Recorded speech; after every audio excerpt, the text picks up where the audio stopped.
adelantar el señor presidente de la República entre el 10 y el 17 de mayo a China, y con la discusión sobre la ruta de la seda. Le quisiera pedir una explicación para nuestros oyentes sobre este viaje, sobre ese proyecto y sobre sus implicaciones para Colombia.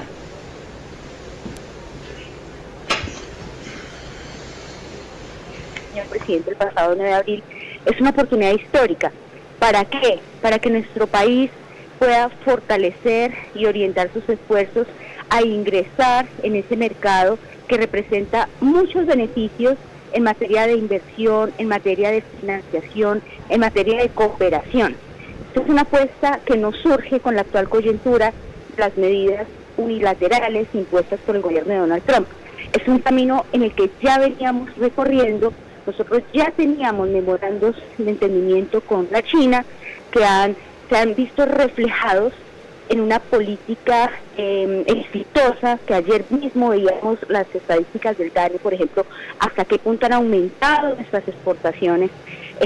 Necesariamente es producto de esa apuesta de diversificación de nuestros mercados, de mirar otros horizontes, lo cual no quiere decir una medida o un sentido de retaliación hacia quien ha sido nuestro socio privilegiado históricamente en materia comercial, que es Estados Unidos.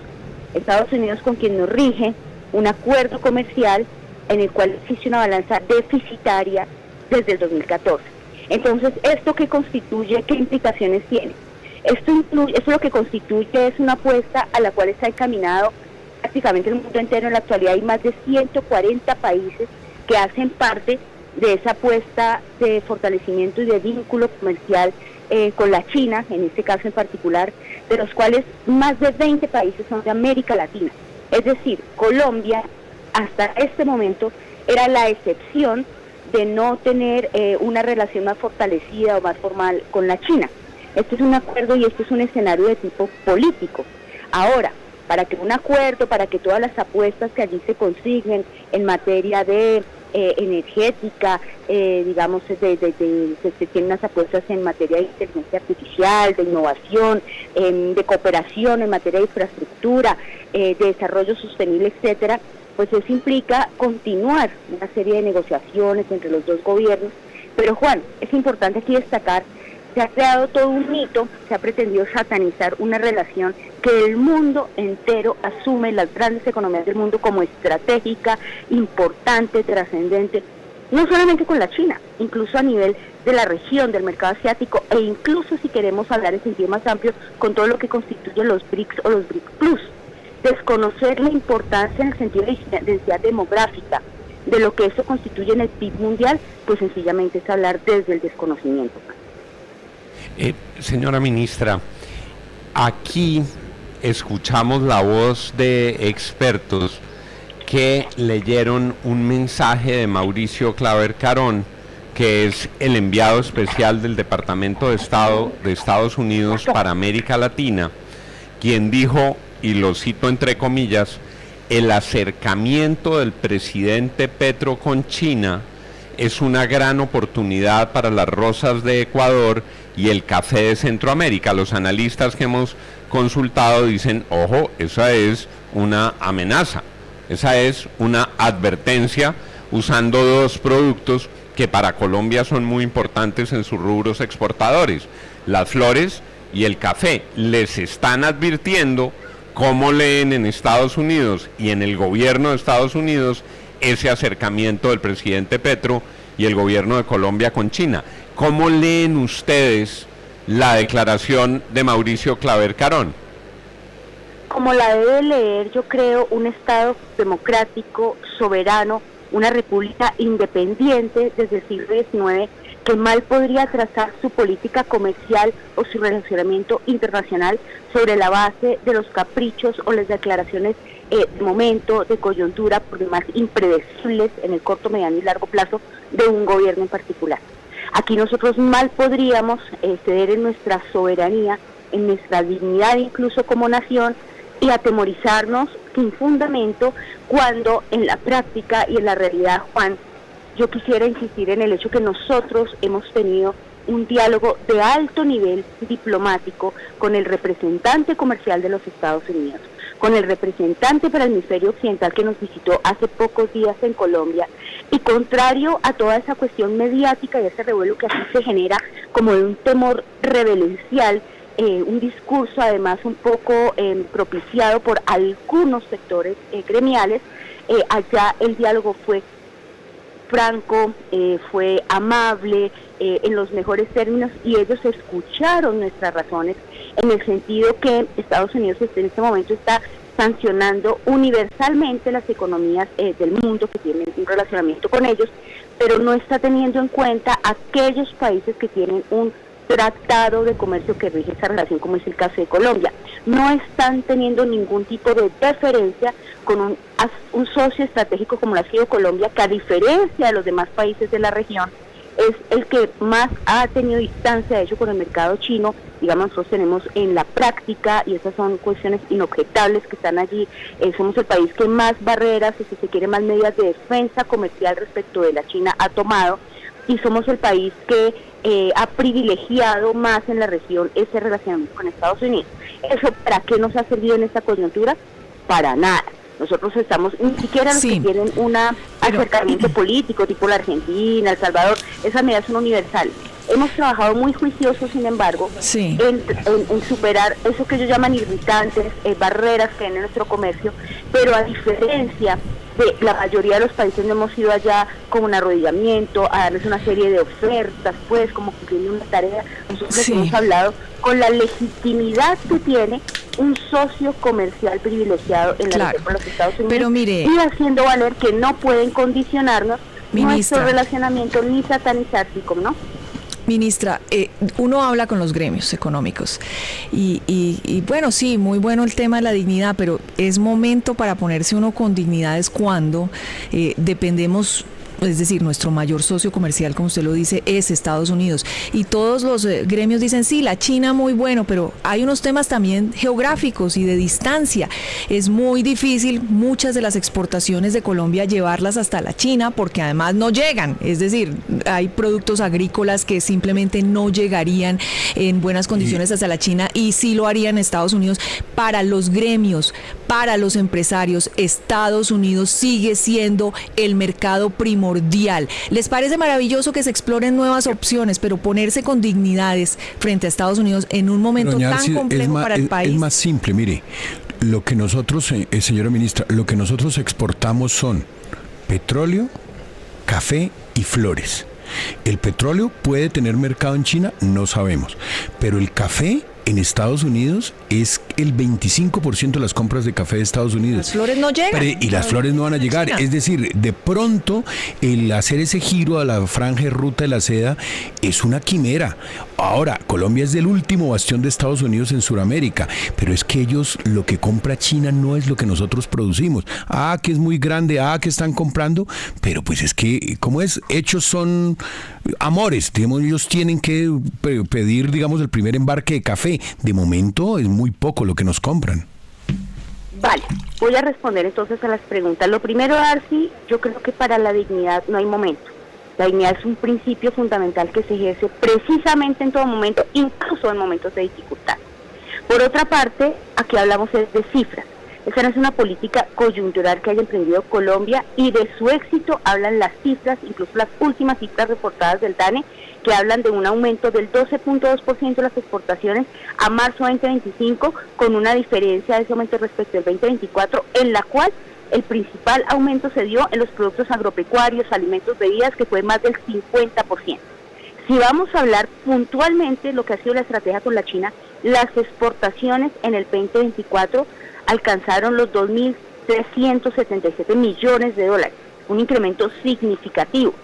Y esto incluye productos no mineroenergéticos. Nosotros estamos apostando a un modelo que supere ese extractivismo, que es un modelo insostenible en términos de permanencia incluso de la humanidad misma, y estamos transitando hacia un modelo que le apueste a las energías renovables, que le apueste a un comercio más equitativo, a un comercio que no solamente se mide en materia de importaciones y exportaciones, sino también en el bienestar, que sepa distribuir entre los diferentes sectores de nuestra sociedad. Ministra. Obviamente eso tiene muchos, para responder a las preguntas, esto implica algunos desafíos, ¿cierto? En materia de prácticas sostenibles, de requisitos de admisibilidad, de costos logísticos, etcétera. Pero yo lo que les estoy referenciando es cómo en la práctica no es una quimera, es una posibilidad tangible de la cual ya hemos visto resultados y que yo les podría referir, Ministra, incluso producto por producto,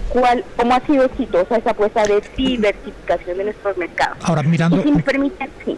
Ministra, permítame, le hago la siguiente pregunta. Mirándolo de manera estratégica, es decir, para entender qué es lo que está pensando el gobierno en esas relaciones comerciales, ¿está buscando el gobierno alejarse estratégicamente de Estados Unidos y acercarse al comercio con China? Y si es así, ¿no está poniendo en riesgo de pronto desatar la ira de Donald Trump para que nos clave más aranceles? A ver, para desatar la ira, Donald Trump no necesita este gobierno hacer nada porque su ira se desató a partir del momento en que empezó a poner medidas indiscriminadas, sin ningún criterio que podamos hasta el momento conocer, de manera universal e incumpliendo tratados comerciales como el que tenía con Colombia. Ahí hay un incumplimiento por parte de Estados Unidos.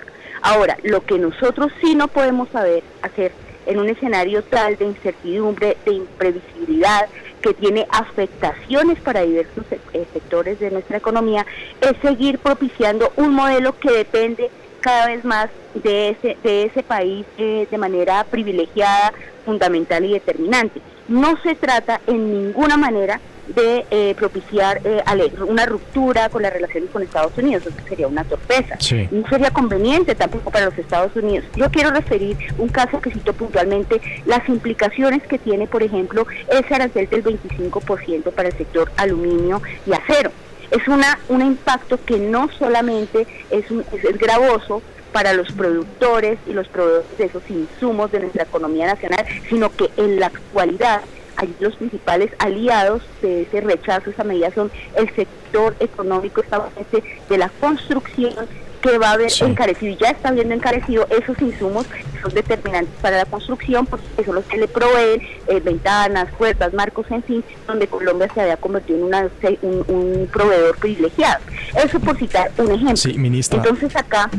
Pero permítame preguntarle, porque es que usted también en una de las respuestas anteriores decía que es que esto es un discurso mediático y una narrativa de los medios, y pues realmente no es así. Es que aquí hemos visto unas crisis que, entre otras, se han desatado por la falta de método del presidente de la República para referirse a las relaciones con los Estados Unidos y también a las relaciones comerciales. Y no solamente con los Estados Unidos.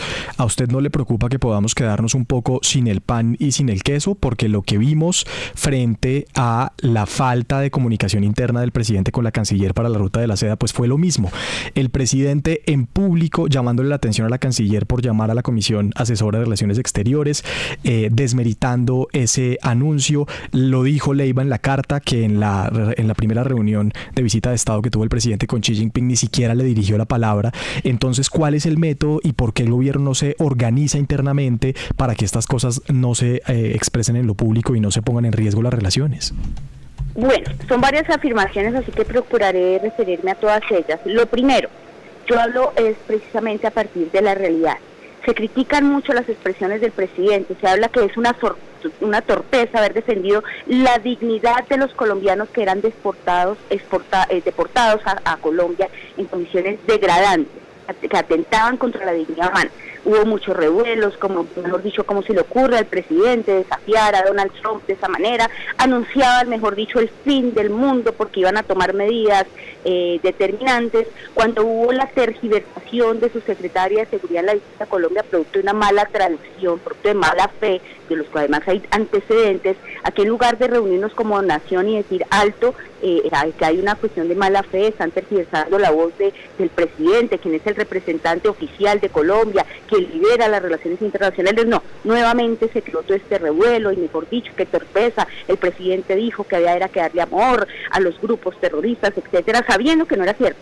Y lo que yo les hablo de la realidad, al día de hoy, con todos estos antecedentes, Colombia no ha tenido ningún trato más agravante que otras economías, y mal podría tenerlo, porque es que otra vez me remito a la realidad. Estados Unidos en esto está teniendo un criterio. Lo primero es que está agravando y está, digamos, poniendo unas barreras para aquellos países en los cuales tiene una balanza deficitaria para Estados Unidos.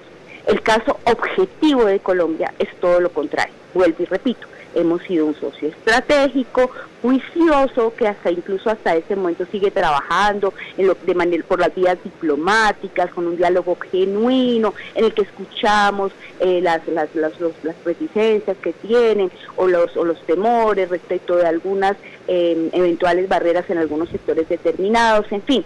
Pero por su parte Estados Unidos, en cambio, y también lo hemos puesto sobre la mesa, no ha hecho los esfuerzos necesarios para lograr que ese acuerdo que no regía o que no rige con los agravantes, digamos, de ese aquel que se puso rompiendo el acuerdo, no hace las medidas necesarias para que nosotros también nos veamos en un sentido de equilibrio, de mutuo beneficio, como corresponden ese tipo de acuerdos comerciales, beneficiados para que asimismo nuestros productos puedan ingresar al territorio estadounidense. Es algo en lo que también venimos trabajando. Entonces aquí no se trata de decir no es el momento, de pronto van a como generar una serie de temores de los cuales no hay sustento por una expresión libre como la de nuestro presidente, que pueda ser algún representante del gobierno estadounidense. Eso estaría por verse. Usted habla mucho del tema de la dignidad y la dignidad de los migrantes y la dignidad. ¿Y qué pasa con la dignidad? No mucho, eso lo referí como una sola referencia. He hablado de cifras, he hablado del comportamiento objetivo. Pero en general este gobierno habla mucho,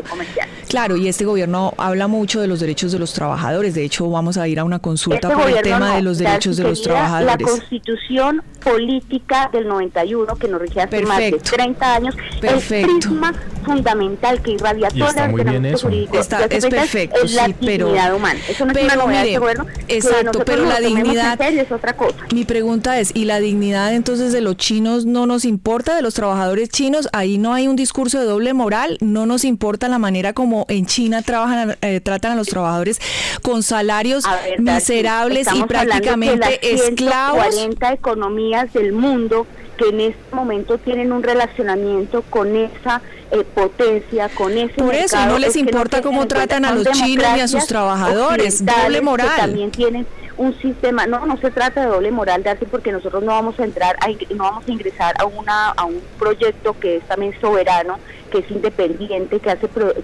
entonces miramos para el otro lado, no nos importa, vendemos y miramos para el otro lado cómo tratan allá. Dentro de ese argumento es que según eso nosotros tenemos que ceder en nuestra dignidad con el gobierno estadounidense, y con la China en cambio imponerle unas condiciones. Nosotros, pues en Estados Unidos hay dignidad para los trabajadores, es parte del problema. Eso es cierto, Darcy. Una buena noticia aquí, valga decir, y la quiero comentar porque eso sí no ha sido mediático. Los Estados Unidos están muy interesados en que se apruebe la reforma laboral en Colombia, por ejemplo.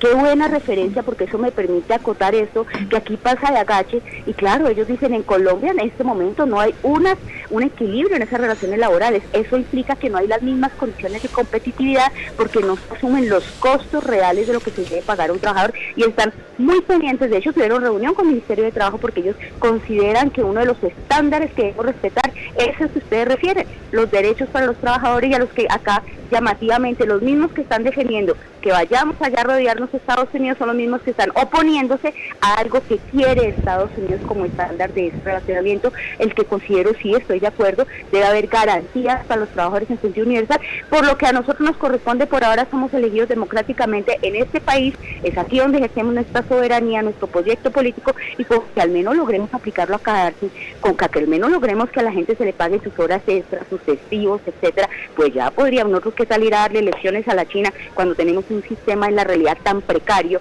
de explotación de la clase trabajadora. Pues somos los que menos llamados a darles clases de dignidad a la China. ¿Han escuchado ustedes a la señora ministra de Comercio Exterior, superintendente de Industria y Comercio, en sus respuestas sobre este diálogo y este viaje que va a emprender el presidente de la República a China y las implicaciones de una adhesión a la ruta de la seda?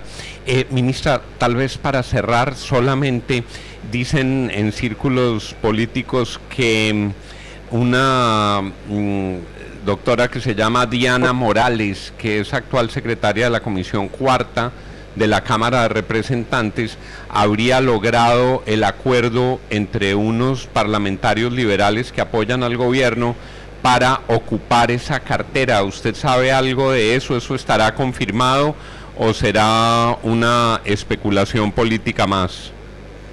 Juan, con toda honestidad, no tengo ni idea, han sonado muchos nombres y no son preguntas que yo le haga al señor presidente, porque considero que él, con absoluta autonomía, libertad y discernimiento, como corresponde, como jefe de Estado, tiene que determinar quién lo acompaña, en qué lugar y hasta dónde. Y en ese sentido, pues no tengo ningún interés particular, aparte de ejercer las funciones que me correspondan en el momento que corresponda. Le agradezco mucho, doctora Cielo, que haya estado con nosotros esta mañana. Gracias por habernos atendido. No, un gusto igualmente. Un gusto y un saludo especial para ustedes igualmente. Son las 7 de la mañana, 24 minutos. Nosotros tenemos que hacer todas las preguntas. Nuestros invitados tienen la libertad de darnos todas las respuestas y nuestros oyentes juzgan, toman sus decisiones y valoran lo que está sucediendo. La FM, periodismo